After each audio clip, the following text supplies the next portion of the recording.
త్రిష అనుకుంది సాధించిందా? ఇక జరగాల్సిందేంటి?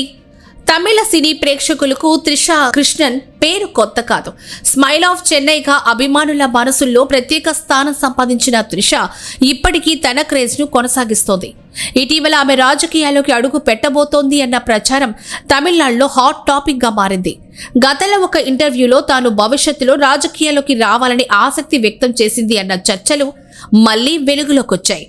ఇంతకీ ఏ నిజాలు మీడియాకి చెప్పారంటే 10 సంవత్సరాల తర్వాత తాను సీఎం అవుతానని తన మనసులోని భావాన్ని హీరోయిన్గా ఎదుగుతున్న సమయంలోనే వ్యక్తం చేసింది.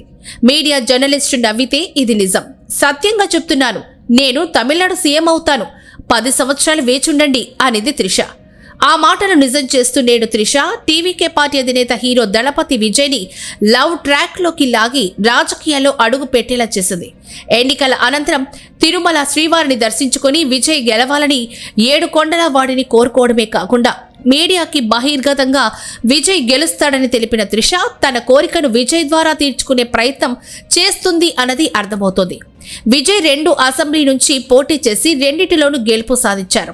ఒక అసెంబ్లీ నుంచి తాను విత్డ్రా అయ్యి తన స్థానంలో ఎవరో ఒకరిని నిలబెట్టాల్సి ఉంది. ఆ స్థానం త్రిషకి ఇస్తాడు అన్న వార్తలు తమిళనాట నడుస్తున్నాయి. ఇదే గాని జరిగితే దాదాపుగా త్రిష పథకం పూర్తయినట్లే. గతంలోనూ మాజీ ముఖ్యమంత్రి ఎంఆర్ ముఖ్యమంత్రి అయిన వెంటనే జయలలితను రాష్ట్ర పార్టీ అధ్యక్షురాలుగా ప్రకటించాడు.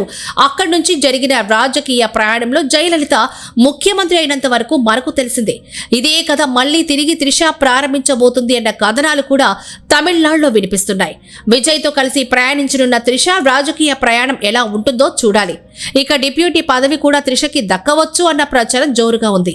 ఇలాంటి పరిణామాలు టీవీకే పార్టీలో చోటు చేసుకుంటే విజయ్ మరో ఎంజీఆర్ కాక తప్పదనిపిస్తోంది.